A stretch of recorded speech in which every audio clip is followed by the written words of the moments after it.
Hi, friends. Welcome back to the Worthy Podcast. This is Annie Gardner, where we're going to talk about boldness meets purpose.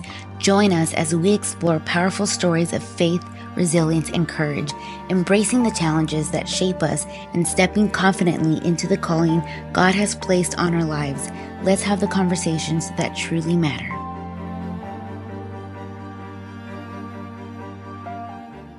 Hi, everyone. Welcome back to the Worthy Podcast, where we talk about being bold and doing hard things. I'm excited today to have on the show my friend Erika.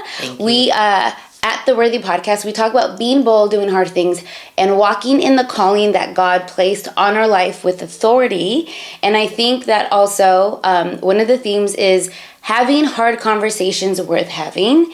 And I think that you probably don't know Erika, but I hope that after today, you make her testimony go viral. I say this often when I see people talk about God or people who think that they're at the point of no return. I think it's false. I think that one encounter with God changes everything. And so that is why I wanted to introduce you, because not only are you completely different, as am I, than a few years ago, you even look different. Yeah. So can you go into and introduce how we know each other and also your testimony, and then we'll go from there. Yeah. So thank you for having me. Yes. It's such an honor. I want to start out with giving all the glory to God. Amen. I would not be sitting here if it was not for the Lord. That's just a fact. 4.5 years ago, I was living in a homeless shelter. I started doing a drug called methamphetamine when I was 19 years old. Backing up a little bit, I want to make sure and say that I grew up in a great home. Okay. I grew up with a wonderful mother and father, wonderful family. I played high school soccer. I played select soccer. I was a middle-class family, grew up in a very nice town, graduated high school, started community college, had dreams. I wanted to be a teacher. Okay. So around 19 years old, I was hanging out with some friends, and somebody brought over a drug called methamphetamine. And they said, do y'all want to try it? Of course, I was hesitant, but something in me I did. Mm-hmm. And I liked it. Yeah. I liked it a lot. I began slowly, wasn't quickly. Yeah. Being distracted from dreams. Before you know it, I was missing school, wanting to always go over to this person's house. I always wanting, before you know it, I was wanting to go out to the nightclubs. I started staying. I was living with my parents still. Yeah. My friend had her own apartment. Okay. So I began staying at her apartment all the time. It became a couple of nights a week, and we would party. Yeah. And then I would go home. I started to stop doing my work. My parents were really worried about me, but I was 18. I was 19, Yeah. Yeah. And so then I just began staying more. Before I knew it, I was at the clubs 3 nights a week, 4 nights a week, drinking, doing meth, smoking pot, doing whatever was available. And my life just slowly spiraled. Okay. Then I began just, before you know it, I'm 25. Okay, so like you just partied and all of a sudden I'm literally 25. I'm hanging out with a rough crowd. Yeah. I'm going to apartment to apartment. This is how this life goes. I was barely speaking to my parents. I began selling drugs. Okay. with somebody so I could get my drugs. Yeah. Were Bef- you working at all, or was that your work? That was my work. Okay. That was my work. And before, then I remember getting a call from my parents. And my dad was diagnosed with prostate cancer. Okay. They gave him about 6 months to live. They really asked me to move back home. I did. So I came back home. How old are you? I was 28 years old. I was Okay. already 28. Okay. 19 to 28, I did absolutely nothing with my life except do drugs and party. That's it. It's plain and simple. That's it. I decided to move back home, but I was still using because I was addicted. Yeah. I was addicted to meth. Meth was, they call it DOC, was a drug of choice. Meth was. So I would drive out to Dallas to get it, come back. I was helping my mother take care of my father. And then it had to stop. My dad owned a restaurant. In fact, he owned an International House of Pancakes. Oh, nice. Yes. I used to love IHOP. I don't remember the last time I ate He there, but did. And so I started working there, and the drug became unavailable. So then I couldn't get it.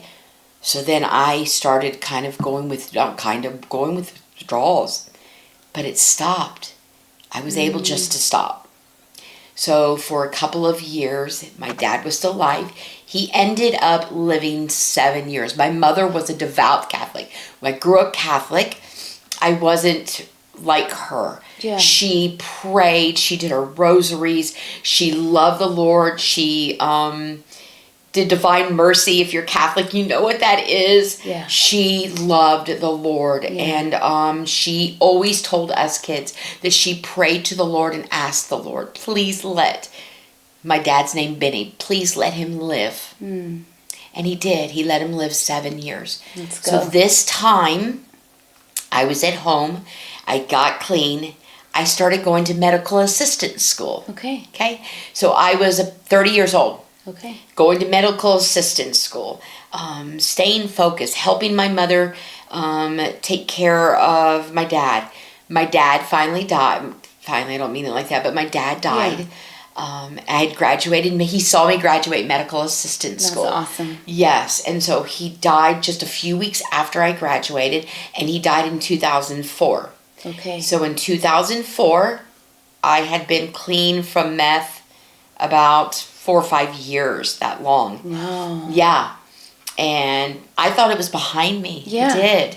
I was living with my mother, helping her, and started my first job as a medical assistant. And I was working in a doctor's office. And one day, I'd been there probably 3-4 years. By this time, let's say I was 36, in my upper 30s. And I was doing fairly good, I was doing really good. Yeah. I remember one of the girls, medical assistants, came back and she's like, they're starting me on Adderall. And I was like, oh, I had heard about Adderall. Mm-hmm. And I knew that in the past, I knew somebody that took it to lose weight. I struggled, as an adult. I struggled a little bit with my weight. So the light went on in my head. And I was like, oh. And I'm like, okay, what doctor? I found out what doctor. And I made an appointment. And when I went in, all you had to do was fill out this form. And you had to check things like, are you distracted? Yes. I mean, who's not distracted? But, you just had to check. I saw her. She prescribed it. Yeah. So that right there was basically Adderall's pharmaceutical speed. Methamphetamine. It literally says amphetamine on the bottle. Why do they give it to people like that? For ADHD. And what does it do? Do you know for that?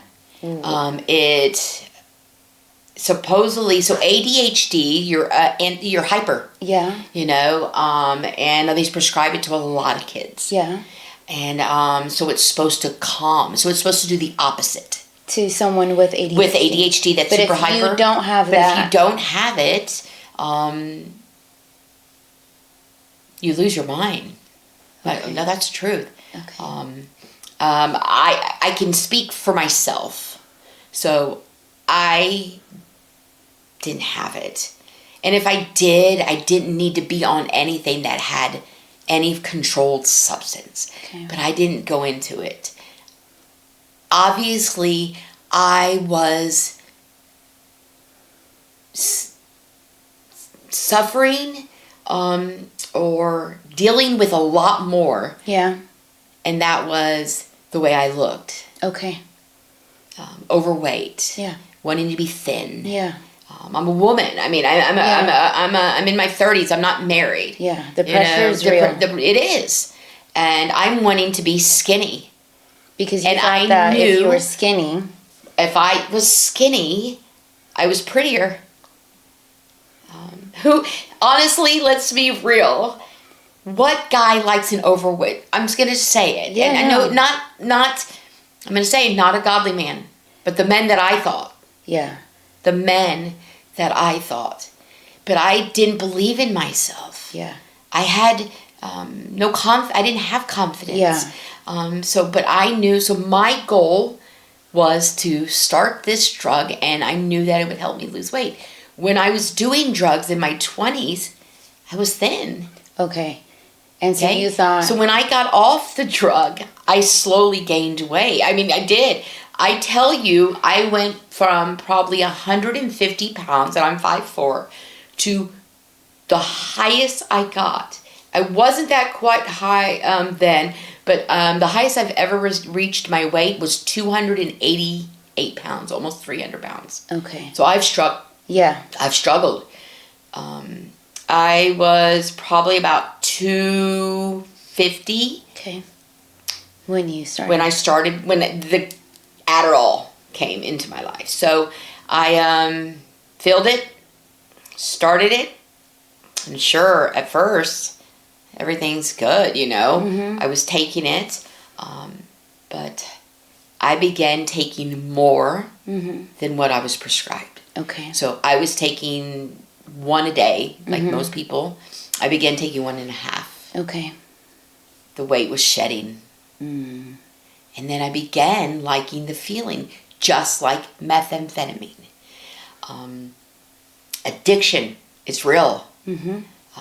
And it's not from Jesus. Right. The enemy. Yeah. The devil. He wants to kill, steal, and destroy. Yeah. So here I am doing a drug again. Yeah. That I don't need. And it's prescribed. And it's prescribed. So that right there was, oh, I'm not doing anything illegal. Right, because they're giving it to me. Exactly. And then your value, you think that your value, because the goal was, and I think it's important that, especially today, back then social media was not as prevalent as it is today. Yeah. And so today, our value as women, because I've believed the lie also, is our value is in how we look, in how we dress. And as a mom now to older boys, I make sure to say, hey, you know that you're going to assign heaven's value to young women, even if they don't know. Because the lie is to be promiscuous, to show your skin, to leave nothing to the imagination. Right. And if you don't have parents who instill their worth in what the Lord says about you, we then believe that our worth is in how we look. Yeah. And how much money we make is, well, how pretty are you? Yeah. Or how you present yourself. That's so good. And so true. We start believing something that the world says, and to be clear, the devil paints these things to be beautiful, to make you feel good. Yeah. To start losing weight. Yeah. And then people start saying, oh my gosh, she looks so good. And then you're like, that's reaffirmation that, see, I am better because I'm smaller. That's good. And that's what it was. I mean, and then I didn't know. But now who I am looking back, Yeah. you know, what does it say? They say hindsight's 20/20 or whatever that saying is. Now that I know who I am, Yeah. looking back, holy cow, Satan was working on me for years. Yeah. You know, it was confidence. And you know, the thing is, and I know I had great parents that actually did love me, and they did hug me and kiss me and never ever made me feel, but something in me. Yeah. You know? And then the devil, because he's after everyone, no matter who you are. Correct. There is an evil force that is after you. Yes. There's good, there's evil. You know? So then I didn't know. I didn't have Jesus. It's the truth. I didn't. So I began taking more than I was prescribed. Before you know it, I was running out in 15 days of my prescription. Okay. So I began going to another doctor. Oh. And they don't Nope. typically cross-check. So I went to another doctor. So I'll just skip. Before you know it, I was going to 4, almost 5. I believe it ended up being 5 different doctors because I was taking up to 6, 7 pills a day. Wow. I was losing my mind. I didn't realize that I was late to work all the time. But guess what? I was down 100 pounds. Wow. But 100, if you saw the way I looked, Yeah. I was out of my mind. How so? I was late to work all the time. I couldn't do my work. I could not concentrate. I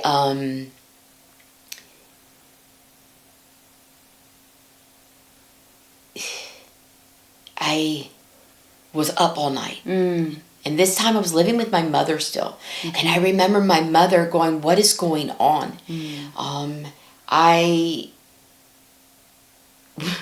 They call it tweaking. And I would start something and then move on to something else. Okay. The opposite of what Adderall is supposed to do. I was affecting me opposite. Okay. Before you know it, I lost my job. Okay. Looking back, of course I did. I couldn't, I was doing nothing. I looked strung out. Okay. I did. During that time, my mother got diagnosed with breast cancer. Okay. And kidney cancer. Oh, wow. Before I got fired. So I was not only dealing with that and taking her to doctors, I was high. There's no word, you know, but not only that, can you imagine keeping up with going to 5 different doctors? Not only that, you have to go to different pharmacies. So I was keeping a list in a notebook. I went to this pharmacy on this date. I went to this farm on this date. This doctor on this date.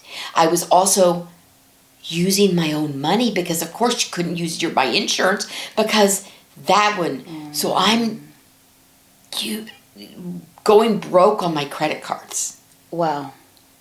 Yeah. Yeah. Going broke, like my Adderall. credit cards for a drug. Yeah. So if you think about it, look what the devil was doing to me.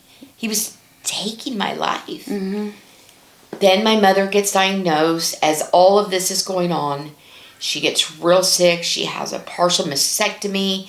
That's on me. I'm still doing all of these drugs. She ends up dying June 4th of 2013. By this time, I'd lost my job. So she dies. I'm living in a house where I lived with her. No job because I'd already lost it. I believe I was towards the end of collecting unemployment. Still feeding my need.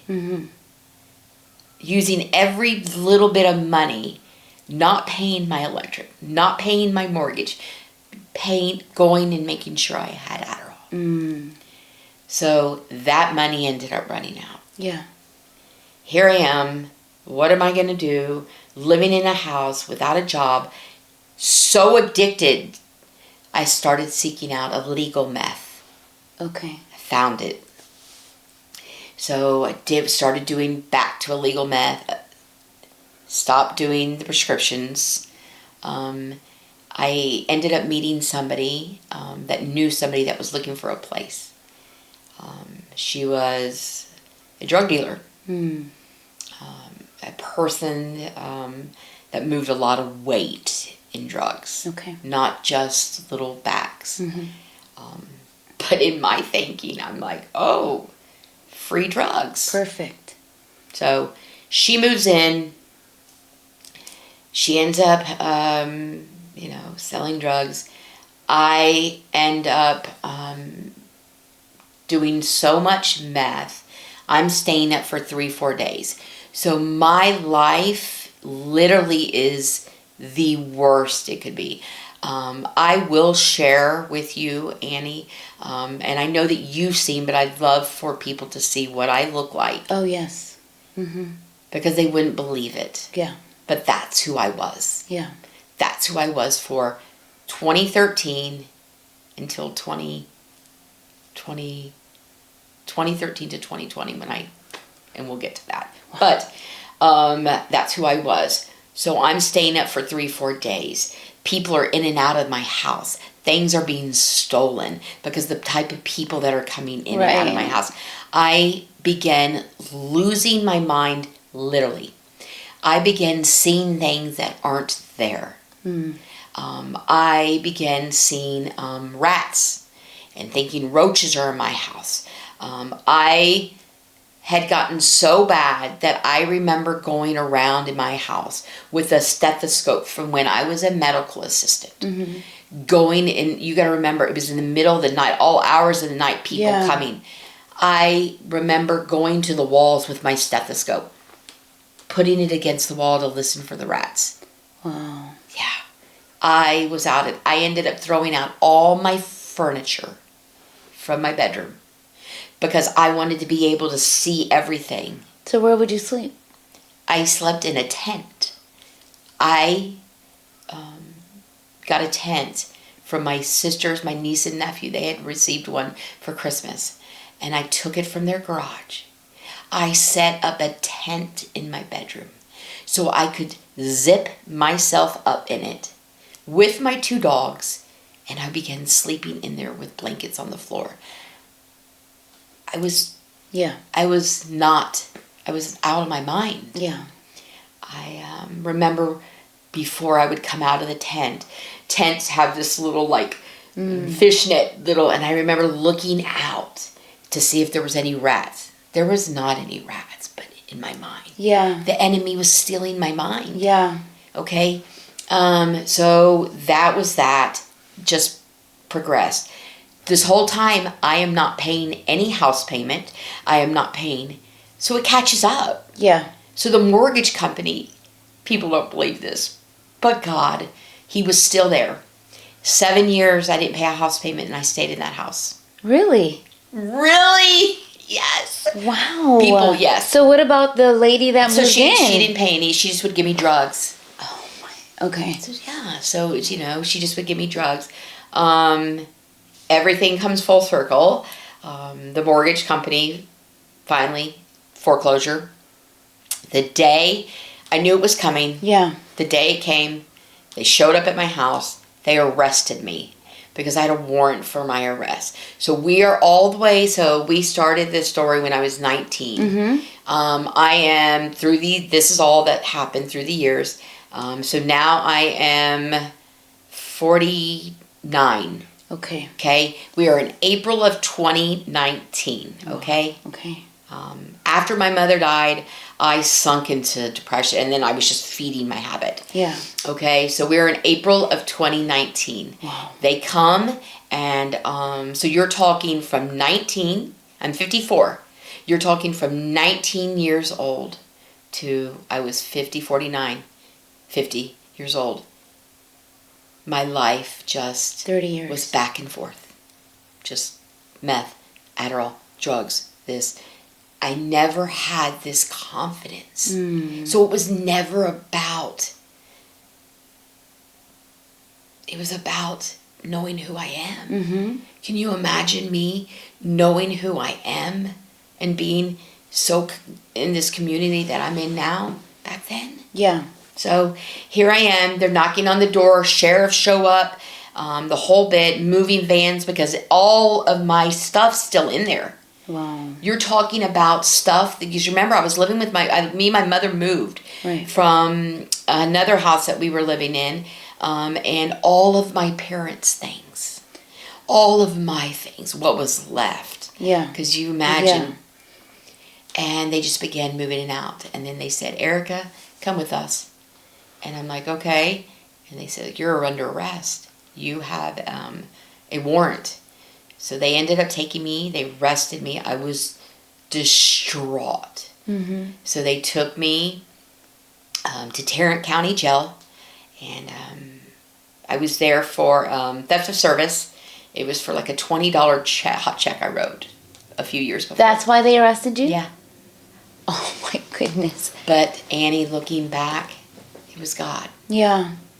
He didn't want me to be there seeing all of that. Yeah. He saved me. I know in that very moment, I didn't know what I was going to do. All of the stuff was being thrown out. I had nowhere to go. Can you imagine me sitting there watching? And then my friend, or the girl that was living with, she had her trailer for all her stuff. She had everything taken care of. They were throwing out all my stuff. He saved me from watching all of my parents, what was left, being thrown out. Do you know that it became, this is where I heard later, everybody started showing up. People driving down the street, loading stuff up. That's what happens when someone gets evicted. Yeah. So I couldn't imagine watching that. Right. But Jesus, even though it was, going to jail. Yeah. It wasn't my first time to jail. It was probably, I don't know, fourth or fifth. But there was something that, I was so terrified every time I went to jail. But they took me. I ended up staying almost 6 days before they ended up dismissing the case, because it's, Yeah. So when I got out, I had, this is April 2019. Okay. I got out. I had shoes with no shoelaces. I remember I had a white t-shirt on that was stained, jeans, and $20 on a debit card that they gave me. Because someone had put money on my commissary books. So I didn't use it, so they put it on a card. So I ended up there. I called my sister. And I do have a sister and brother. And my sister, you imagine, they were tired. Yeah. My sister, she's my niece and nephew, they were babies then. She couldn't have me around them. And I understand now. Yeah. Then I didn't, but I completely understand. Yeah. She couldn't take the chance of the people that were in my life and her babies. So I called her and she was like, yeah, I'll come pick you up. She came and picked me up and she was firm. She said, you have 2 days. Those things in that house were her mother's and father's too. And I didn't tell her. I didn't, and that was wrong. But I was so high, I didn't care. Selfishness comes. Yeah. When you're a drug addict, selfishness. You're selfish, you only care about yourself, and you only care about where am I going to get my drug? What about me? Yeah. So I didn't tell her. So she had to find out by them calling her that day. And she showed up at the house when she saw everybody stealing all of my pictures, my family album, just trashed. Yeah. So she still picked me up and she said, you have 2 days. You can stay at my house. You got to go. I can't. Yeah. And so I did. Annie, the first thing I did when I could there is I called a drug dealer. I hadn't been high in 6 days and I was shaking. It was bad. So my drug dealer came and picked me up. Didn't care about where I was going to go or stay, I knew. And she came, got high, she brought me back. And I remember it was a Sunday. Because I got out on a Friday. And it was about 6. She's like, we're going to have dinner. And she says, you got to go. And I remember seeing her face, and she was tearing up, but she knew she was married. Yeah. You know, she's got to go, Erika. We can't, you know. Yeah. And I was like, okay. So I remember I went. I had nowhere to go. I remember walking down the street. It was dark. It was cold because April was so cold. I remember it cold. And I slept in between houses in the grass. So... Were you high when you did that? Yeah. Yeah. And I remember calling my friend that used to live with me, and, you know, no answer. This is just what happens when you hang out with. Yeah. So this began my journey of just living in parks. Before you know it, it's May, and then June, and I'm living in parks, and I start beginning people... here and there, someone will get a motel room, so I'd stay. Then I met somebody. He was a drug dealer. Okay. And he sold drugs and meth. And so there it was. We began staying at this house where probably 50 people stayed in bedrooms. Wow. They call it a trap house. Okay. And I began... And there were a lot of things going on there that you can only imagine. Lots of women and men coming in. Most of the women, you know, were being used. And I thought I was different. I thought... you know, I was going to be different. I thought he actually really liked me, you know. I began just doing things that I normally wouldn't do. And then I realized... I don't even think I realized. He got really mad about me not... I mean, it was the most... I think I looked at somebody for too long. But you were high. I was high. Like, literally this entire time. The whole entire time. And still sharing a room with a lot of people. All these people, and people are doing things, from smoking, you know, pot, I'm doing pills, rooms are being rented out if, you know, just, you know, and I'm doing things in rooms that I, you know, wouldn't necessarily, but I'm high. Yeah. Because I need to be high, because I'm addicted. Yeah. And I'm thinking, though, meeting him, it's going to be different. And then I remember arguing, and then the next thing I know is full fist, just like you do a guy. Boom. He hits me so hard I fly across the room. Wow. And I am... I don't know. I'm in shock. And I'm crying, and he's yelling at me. Just get the, you know what, you don't know who you're... I remember, and just pulls me up, and just... I don't know what to do. And I remember him walking off, and I just sitting there, and I'm crying so hard. I have nowhere to go. Yeah. Nowhere to go. Yeah. No one to call. Yeah. I am so broken, so addicted, and he comes back into the room. I don't even know how long I'm feeling dizzy. Right. And I don't feel good. And he's like, get get the Yeah. up. And he's like, we got to go. So remember, we get in the car with some people. It was always like that. And he's, like, don't talk unless I'm talk to you. Mm. And that's how my life became. Mm. Wild. That's how it became. Yeah. And we ended up going to a place to meet somebody to get some drugs. I tell him I don't feel good. He's like, didn't care. So I remember walking, and I remember I called 911. I need an ambulance because I knew something was wrong. They ended up rushing me. I had a concussion. Mm-hmm.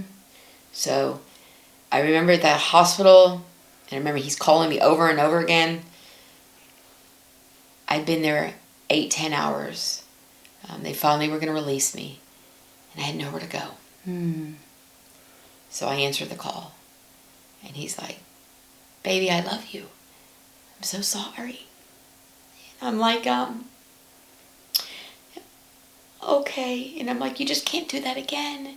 And I remember, and he's like, I'll never do it again. I'm so sorry, He ends up sending somebody to pick me up. They're at a hotel room. I go. Yeah. And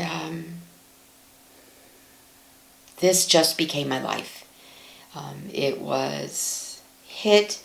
It just became a cycle. Yeah. That wasn't the only time. I was strangled. My hair was ripped out. Yeah. I was constantly mentally abused. Yeah. I believe the mental abuse was the worst. The physical healed, but the things that I was told and the things that were said to me and the things that were done to me, Yeah. I was beyond broken. Yeah. I was nothing. Yeah.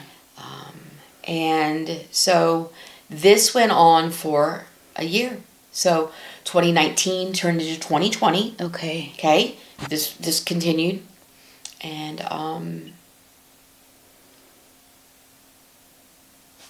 I just was the best way to describe is basically a robot. I was just a zombie. Okay. Okay? Yeah. The abuse came from him, came from others. Yeah. It just went on. And then we're in May of 2020. Okay? Yeah. And So it's COVID. Yep. Yes. It's COVID. It is. And it's like the peak. And I had left him for 3 days, and I remember just staying outside. I remember walking, sleeping outside, but I had nowhere to go. I needed more drugs, so I called. So I remember he met up with me again, and we were sitting in front of a hotel room in Arlington, Texas, and he began yelling at me. And the next thing I know is someone's like, I'm calling the police. You can't be doing that to her. So he gets up and says, come on. And something in me, I said, no. And he said, get up. And I'm like, no. And I'm sitting in front of this hotel, and he takes off. And within minutes, there's 5 cops. Wow. Arlington police just... Right there. And they're like, what's going on? And they're like, let's get you up. They take me into the lobby of the hotel. Mm-hmm. I sit down, and I remember them asking me questions, and I remember them saying, call Victim Services. They called Arlington Victim Services.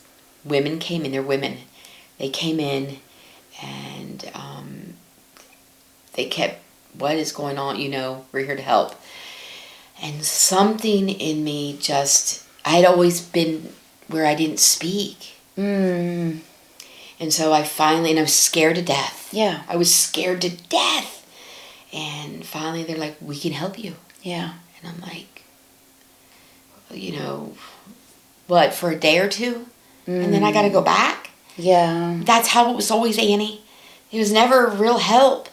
And so I knew, I'm like, no. If I tell on him, I'll get in trouble. Right, because you eventually go back. Yes.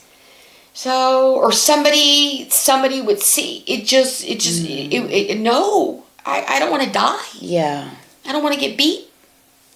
So, there's an officer, and he was there the whole time. I remember him, a young officer from Arlington Police. And I don't know his name, but man, he looked at me, and he stayed with me for over an hour, just telling me, you can do this. And then he finally said, Erika. And he said, Erika. And I remember, I don't think I had heard my name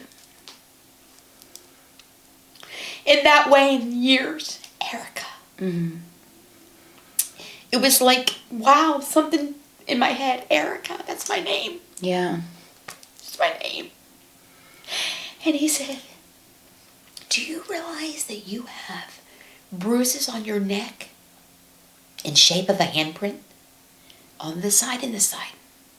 And I was like, and I remember looking up, because I never looked up. I just always constantly. And I remember looking up, and I'm like, what? And he's like, yeah, you have bruises. And I just, something in me went, I need help. So the women start calling around, and it's COVID. Yeah. But not only that, they call around, and nobody has room. Okay. And here I am. They finally get to a place, and I won't say the location because it's a safe house. Yeah. But I will tell you the name. It's Hope's Door. Okay. Okay. They finally get the clear, so they take me first. Because it's probably 2 a.m, and they take me. Officers escort me to a hotel. Okay. So they put me in they get the room. They put me in a room, and they're like, rest. Tomorrow you'll be going to the shelter, but we're going to be out here. Oh, okay. Okay. So I remember laying down, and I fall asleep, and I remember getting a call, and I remember it was like 4 or 5 maybe in the morning, and he's like, it's a captain. I don't remember. This is Captain something from the Arlington Police Department. We want to know. We want to let you know we've got him. We got him. Oh, wow. Because I'd given him his name. Yeah. The one that, I'd given him his name. I did everything. And I gave him where he probably would be. Mm-hmm. And they said, we got him. Wow. And he's not going anywhere. Wow. So I was like, whoa. But he'd always been bailed out. But still, I didn't care. Yeah. So something was different, Annie. So the next day, they came. I ended up going to Hope's Door. They evaluated me. I ended up being in the hospital for, at first medical. Yeah. Then they moved me to their behavior mental, because I needed more care. So they mental health. mental. So they medically treated me. Yes. Okay. Mm-hmm. Got me, prescriptions. They knew I was withdrawing. They knew all of that. So they moved me to their behavioral that was still, right there in the hospital. I'm going to say I'm in Dallas. Okay. Still. So they moved me to a safe house in Dallas. Okay. I'm in Dallas. Then they took me to the hospital, and I was there probably almost 7-8 days. Okay. So then they were ready for me to go back. So they picked me up from the safe house. They sent a The ride. safe They house, said they took me back to the safe house.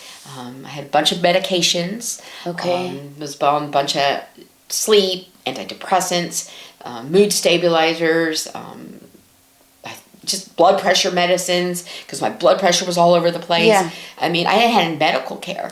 So just a bunch of medicines. But these women, there was other women there. Yeah. And I began healing. And before you know it, the 8 days, like say I was in the hospital, I got back, I'd been clean. Yeah. And how do you remember how that felt? Oh, I had a clear mind. Yes, I began, oh my gosh, I began remembering who I was. Mm. I remember, smiling and Yeah. and I was around other women, and I remember they gave me socks and they gave me shoes, and they were like, okay, you ready? The women were allowed to go to this closet where people donated things, and I remember them saying, get whatever you want. And I remember getting a pair of shoes. They were warm, but they were the best pair of shoes. I remember they were clean. And they were just something. I don't know what it was. And I remember it was the brand Saucony, I think. Mm-hmm. But I remember, and they were just pink, and they were white, and they were pretty. And they gave me new socks, and a new shirt. But it was all new to me. Yeah. Even though there was just something about these clothes and these socks. Yeah. And they gave me lotion. They gave me shower gel. They gave me toothbrush, toothpaste. I don't know why I'm getting upset, but it meant the world to me. Yeah. It was so amazing. And I remember taking my shower there. And it was the first time in a long, long time that I was taking a shower where I knew there wasn't a chance that I'd be pulled out of it. Wow. Yeah. I remember getting out and stepping into this room. It was four beds. It was bunk beds because I shared a room with 3 other women. Yeah. And I remember stepping out, and I remember like this was my own bed, and I laid in it, and I changed, and they gave me pajamas, and they were clean, and just began. And then I began counseling. They had counseling for women. There was an outside. I remember them showing me to the kitchen, and this was this huge kitchen. And they were like, this is the deep freezer. You can eat anything you want in it. And I remember like, what? I don't have to ask. Wow. Yeah. I had been so trained that I had to ask for not even ask. Because I really wasn't even felt comfortable enough to even ask for anything. Yeah. But they were like, you can eat anything, you can cook, the pans are there. And I was like, do you know how long I felt like it'd been that I had used a pan? Yeah. But I had been somewhere where people were normal. Right. That normal. Here's a pan, have some eggs. Normal life. Yes. And clean. Yeah. It wasn't high. Yeah. It wasn't high. Yeah. I wasn't also seeing things. You were no longer living in fear for your life. Yes, but not only that, I remember the hallucinating, like the rats and all. Nothing. There was still a little bit. Like I remember when the air would kick on, I would think that, oh gosh, but I was like this. But I remember, and the girls were kind. A lot of them they went through the same thing. Yeah. There were kids there too with their kids moms. with their moms, and they were wonderful. And if anyone knows me, knows I love kids. So speaking of kids, but I never had kids. Right. That was something the enemy stole from me. Yeah. I was addicted to drugs for 30 years the whole time. So I never was married either.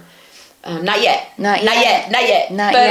So I'm there, and they're working on, and what they do is they work on getting housing, and before you know it, it's 6 weeks, and they come to me, and I remember them telling me, and now I know it was always the Lord, and they said, we have a place that's in Fort Worth, and I'm like, Fort Worth? I don't want to go to Fort Worth.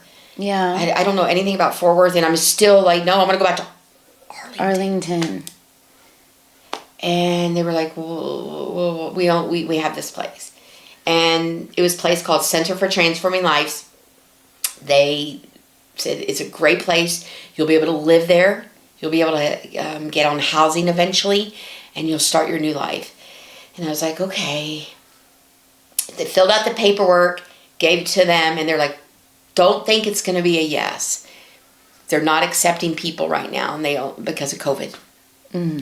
So you're going to probably be here for a while. Okay. So I was in Dallas, and Next day, they were like, we just got a call. And they said they want to interview you tomorrow. And I'm like, really? Okay. So I got a call from Center for Change. I did an interview. Within an hour, they called and said, we want you to come. You can come. Wow. And I'm like, okay. So the people that run the house start getting, get your things together. They start getting all the paperwork together. They start getting, medicines. They start saying, we're going to send you with an extra refill. So you're set until you get medical there. Okay. Just get me ready. They're greatest people. It was wonderful. So I get all my things that I had, and they're like, okay, you're going to go on this date. Cab will take you. Uber. I remember Uber. So I'm like, okay. So I said my byes the night. They had a little party the night before, and I'm a human again. I'm just this person again, and I'm just began just laughing, and I'm excited, and nobody's controlling me, and I'm ready to go. And I knew that he was still in jail. So 6 weeks later, he's in jail. Still. And they're like, are you ready to test? Are you willing to testify? And I'm like, yeah. Wow. So they get the cab comes Uber comes the next day. I get in the car, and I remember driving down Dallas, and I remember looking at these buildings and houses, and I'm like, this feeling of freedom is like, wow, is this really happening? And just like, okay. So I end up getting over there to the house, and it's a house. It's on 4th Street, downtown Fort Worth. It's a beautiful house. I began just healing. Someone reaches out to me and says, I'm in there about 2 weeks. An old friend, actually, that I worked as a medical assistant reaches out to me. Okay. And she says, do you want to go? Her name's Leticia. She's my best friend. She still to this day is. And she's like a little sister to me. And she says, do you want to go to church? And I'm like, okay. So she says, get dressed, or we'll pick you up Sunday. And they picked me up at the home. We were allowed to leave at 6 in the morning, and we had to be back at 9. Okay. We had rules. And I'm like, okay. By this time, I had already gotten a job. I used to walk. It was Subway on the corner. I made $7.25 an hour. I remember I worked only a few hours a week during the lunch because it was downtown where the courthouse. They would come to lunch there, so they only needed me a few hours. But I was working, and I was walking to work. I was walking back because the house was that close. I was like, wow, this is awesome, And I remember getting my first check, and I remember it was like $68 and some change. But it was my check, and I remember just having to get a bank account and just all these things, and I was going through career coaching. It was just beginning. Yeah. And she takes me to church, and it's Mercy Culture Church, and it's about 2 miles at the most. Okay. So I remember going into Mercy Culture Church, and everybody was really nice, and it was huge, and worship begins, and I remember going, what this worship. They were on this stage, and they were just so happy, and everybody was praising the Lord, and I had never, because I was raised Catholic, so I wasn't used to all this, and I just remember just feeling this feeling that I never felt, and I'm like, wow, this is good. I don't know the song, but let's go. And I just remember this joy overwhelming me. And I'm like, this is just, whoa. And I remember the day, it was Pastor Heather, and this lady, and I say this lady because that's in my mind when I was saying, this lady comes to the stage, and she's young, blonde hair, super beautiful, and I'm like, what? Because I'm used to priest, okay? I'm used to priest, not saying anything wrong with priest, but it was just different. If if you're anybody's Catholic out there, you know what I'm talking about. So she comes to the stage, she's like, hey, good morning, how's everybody doing? I'm like, what is this? Is this for real? And I'm like, okay, and then she's like, so I want to just say, so I want to just thank God because there was a time in my life that I overdosed on drugs and I was left for dead. I was like, what? She overdosed on drugs. That beautiful, perfect, blonde lady that's a pastor overdosed on drugs. Mm-hmm. And tell me it was not. It was God. Yeah. I was there at the home for 6 weeks. They could have reached out to me. No, they reached out to me that day. That Pastor Heather, to say that. Yeah. That just hit me in a way like, whoa, I can be her. Yeah. I can be me, but someday I could also maybe have a life like that. God could use you. Yeah. Yeah. So it just began. I began going to church all the time. I began serving. Funny story, I'm going to tell you this. So when you serve at Mercy Culture, you have to become a member and then they onboard you, okay? Yes. So I didn't know that. So I'm just so excited. My friend's husband, Sergio, served on the usher team. Okay. And he's like, you'd be great as an usher. You've got such a good personality. You're always, smiling. Because I was. Yes. The joy of the Lord was filling me up. I was there every Sunday. It was just, I was changing. Yeah. I was changing. I was becoming who I was always supposed to be. Yeah. Okay? Yeah. Always. So I was this person and I was coming. Well, I remember him going, yeah. And I'm like, oh, okay. And he's like, you know what? Actually, you'd be great as a greeter too. So I'm like, yeah. And he's like, you need to sign up. And I'm like, oh. And it didn't hit me. Sign up and everything. And I'm like, but I saw all these people going into this room. Oh, that's right. Yes. So I went in there and I just, and I saw them getting these things they call lanyards. And so I'm like, oh, I'll just do it today. Mm-hmm. I grabbed a lanyard that said greeter. Oh. And I put it on and I went out there to the door. And I remember the lady, I don't know who it is to this day, but she going, oh, are you serving too? And I'm like, yeah. And she's like, which door? And I'm like, I don't know. What door do you want me at? And she's like, you can be here with me, I guess. I'm like, okay. Oh, that's funny. So I just started, hi, welcome to Mercy Culture. Hi, welcome to Mercy. Wasn't a member. Wasn't on the serve team. You just went and grabbed a line. I just thought that's how you did it. Yeah, that's funny. I know, and I was so eager. And I remember going, oh my gosh, I want to do this all the time. So I became a member. I went through the Connect with God. When you went to church, Yeah. I do remember you. Yeah. And I don't know when I met you. Yeah. But you always sat in the same spot. Yeah. And you were wild. And so I was. Okay, so when you if you haven't been to a charismatic Christian church, because I also wasn't raised that way. Yeah. Okay. And so when I went the first time to a church, to Mercy Culture, I'd never been to a church like that. And when I went, I just sat there and was judging everybody. Yeah. Yeah. They were still at Pascal, and I remember Pastor Landon preaching, and I was very analytical. My heart was open. Yeah. I was very curious as to why my cousin and his wife moved here to Fort Worth. Because in my head, why would anyone move here on purpose? Yeah. Do you know what I mean? Yeah. Yeah. And so it was in one of the first services that I heard the Lord tell me, if you want to change your life, then you sell everything and you give everything away and you move here. Because what you were doing before hasn't been working for you. Yes. And so I had to be, I was very pastored by my family also, but I heard from the Lord. Yeah. And my only goal was to be obedient. And when people are judging you by your decisions because now you're following Holy Spirit and you hear from God, it is hard. Yeah, it is. And you look different and you speak different and you dress different.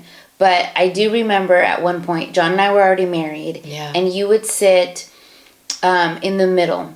And when you would walk by and you would see Erika, she was pacing up and down and on fire for the Lord, which I think is awesome because here, people will say, oh my gosh, your church is so crazy. Yeah. You worship like that?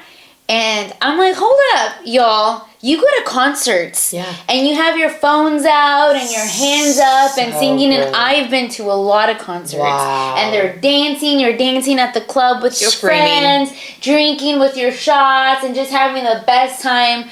But then you see someone at church worshiping God, on fire for the Lord, crazy with their hands up, jumping up and down, and all of a sudden we're weird. Yeah. All of a sudden I'm a weirdo because I'm worshiping God. Yeah. But when I was at the club or at the bar dancing on tables, nobody thought I was crazy then. Wow. I was fun. But when I'm worshiping God, all of a sudden, that girl's crazy. Yes. And so I remember that you were unapologetically worshiping. And I don't know how I met you. I just remember that I would always say, oh, I just love her so much. And I think I would hear little bits and pieces of your testimony. Yeah. And I would tell my husband, here at the time, I think I was working at the church then. Yeah, there was you were. a year and a half. Okay, when I met you, you were working I was there. working at the church. That's probably how I met you. Okay. Yeah. And I would tell John, I hope, that they see her and they hire her. I just would love for her to be here all the time. And so my heart's desire, because my grandma, my dad's mom, she was crazy for the Lord.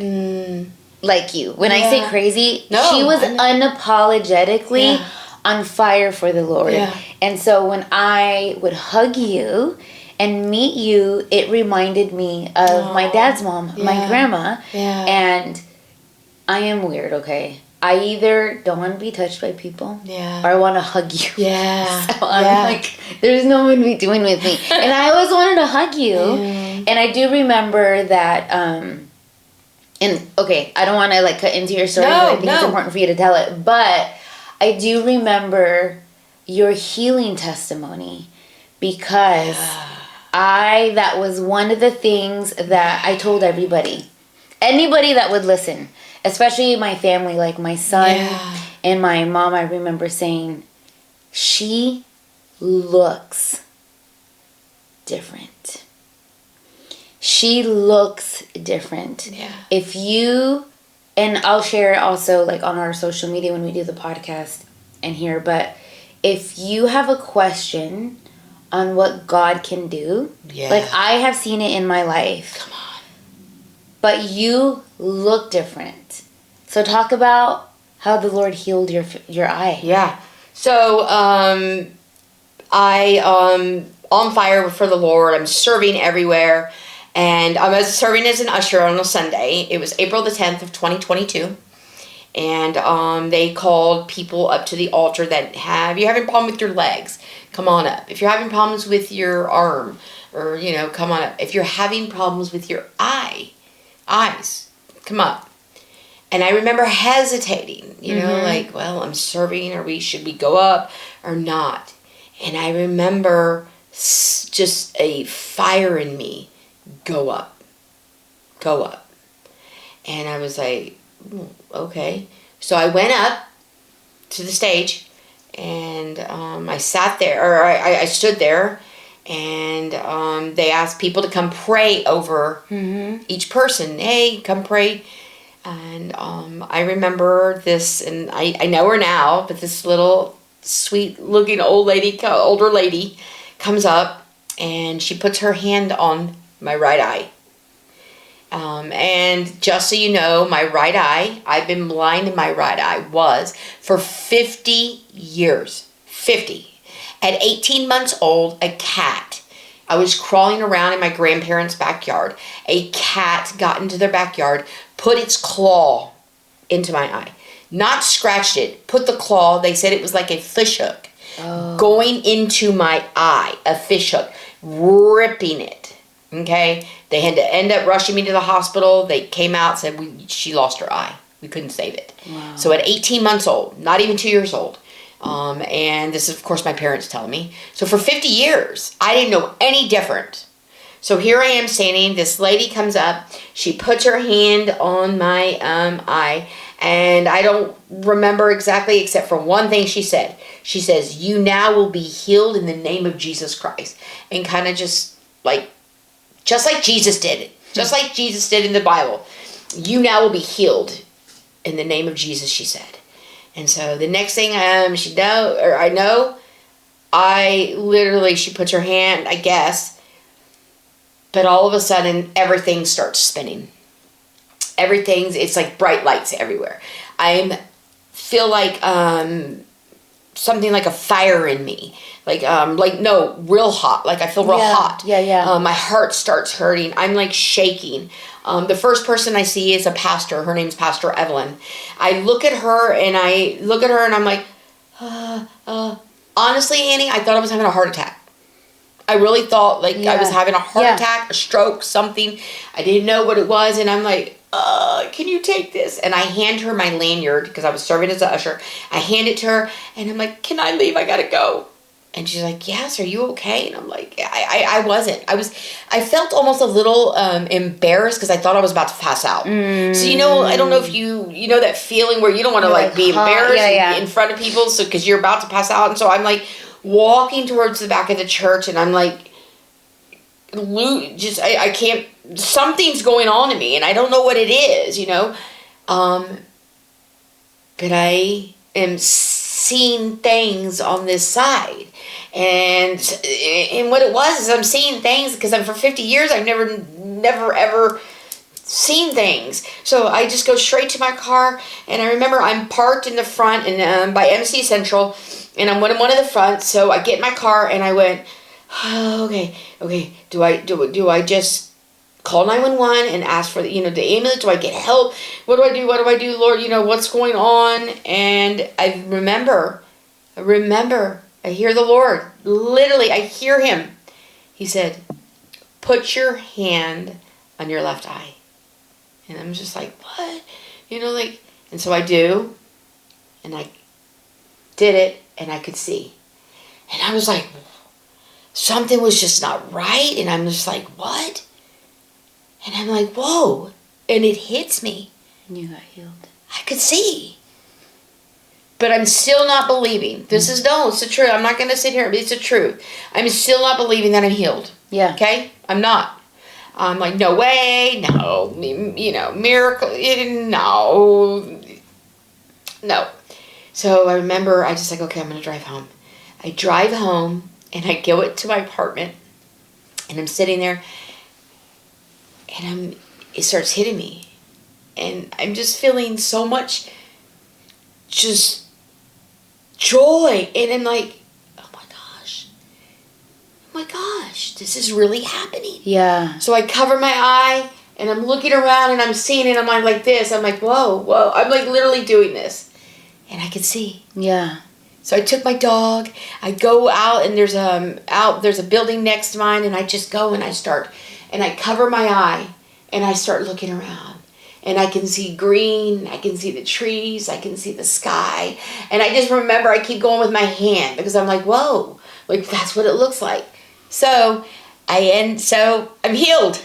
Yeah, you are. I'm it's healed. So amazing. Miracle. I remember going back to church telling everybody, the lady that the one that prayed for me, Jesus healed me. But the one that prayed for me, I ended up meeting her, now we have a group, she's like my mom. She was a retired 50-year eye surgeon. Wow. And my eye gets healed. Yeah. So she asked me, hey, would you mind going to the eye doctor with me so we can get... Yes. Oh. So we ended up going to an eye doctor. They end up doing all kinds of tests, and they're like, the report, literally, I have it, says we have no known reason of why she's seen out of her eye. There's so much damage. So then we go to another specialist just to get another report. Same thing. They say we have no idea how she's seen out of this eye. We have no idea, but we just know that she can see. She can see. And we also, I remember both doctors, more the second, I remember saying to me, the doctor was so just amazed. He was calling the nurses in. They were just like wanting to, and they were like, do you mind if I look too? And I'm like, the nurses, and I'm like, of course not. They were just all, holy cow, looking into my eye, because I'll tell you, they said there was so much damage in my eye when you could look at in the back, the scar tissue and everything. The doctor said, honestly, I don't know how you lived, because a cat is so dirty. The paws. That's why I don't like cats. The cat's paw, they just carry things. And if it was nobody, they just carry things. The infection that really should have killed you and gone to your brain, and being a baby, not having that immune system. You are a miracle alone.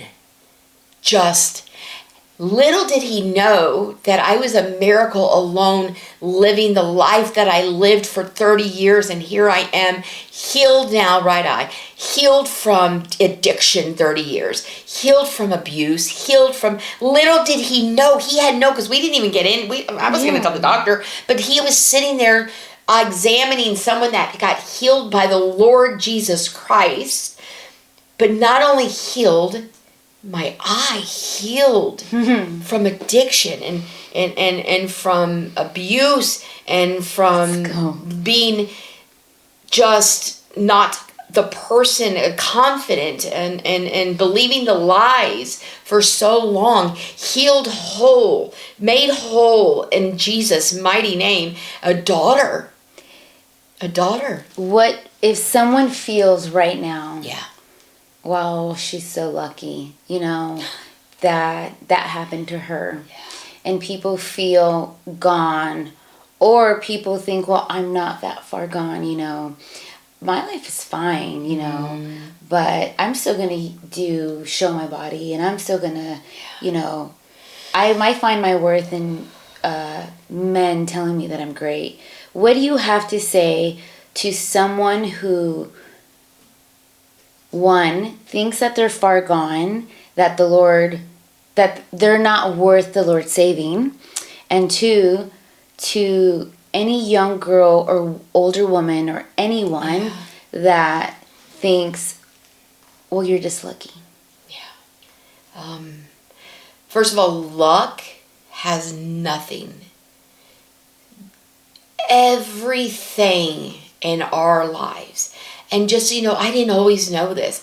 I've been walking with the Lord 4.5 years. That's not very long. I didn't know the Lord like I know him. 4.5 years.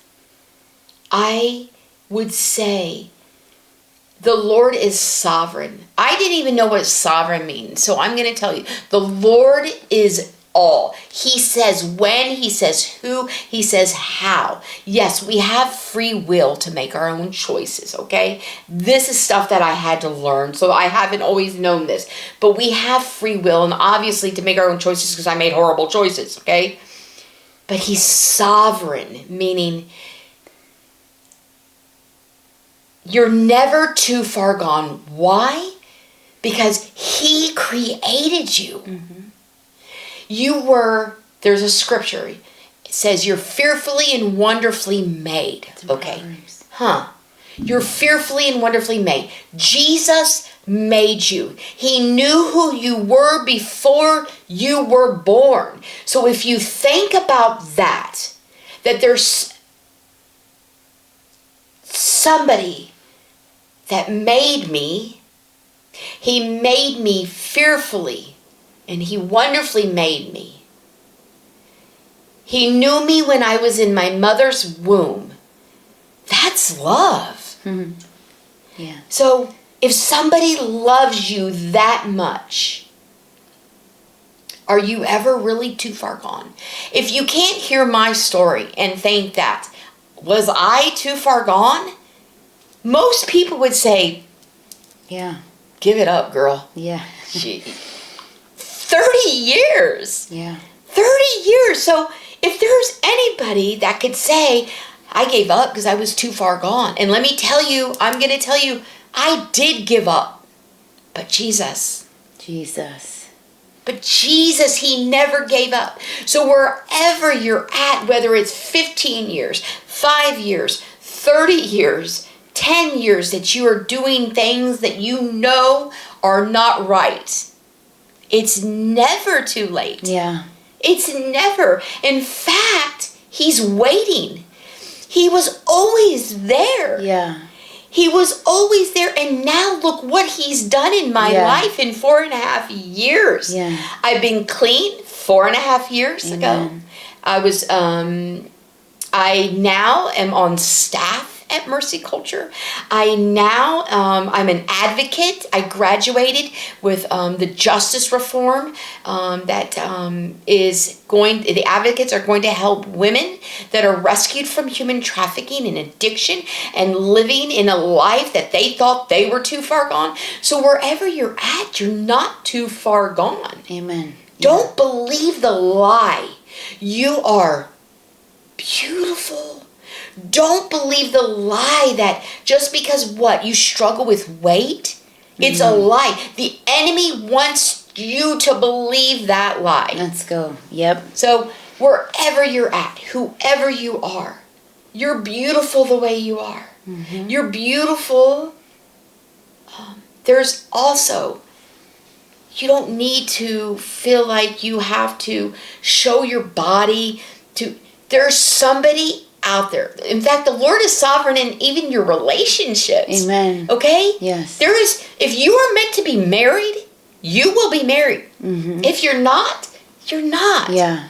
So whether you decide to wear a crop top and some leggings and, take a few shots at the bar and these guys are looking at you, I'm so sorry, I'm to be the one to break it to you. They're not looking at you because they're having these honorable feelings toward you. Yeah. They're not. Yeah. Yeah. They're not. Yeah. But don't you want... You matter. You matter. Yep. You matter.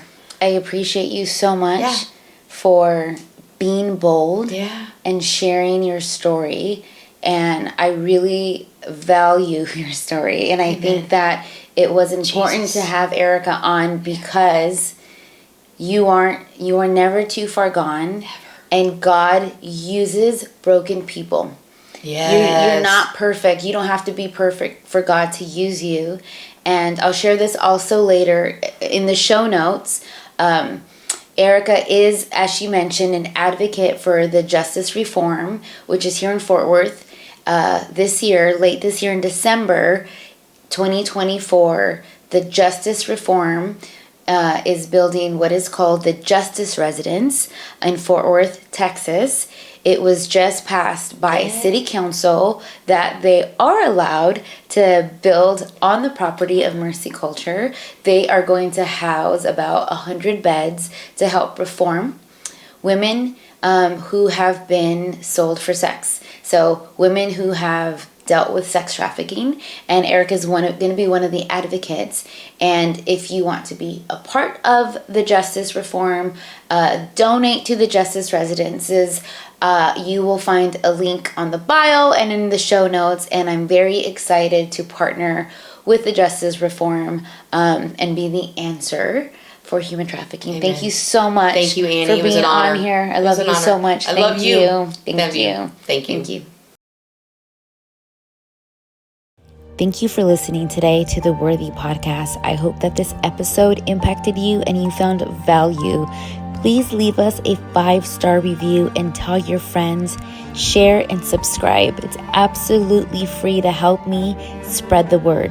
Thank you, and until next time.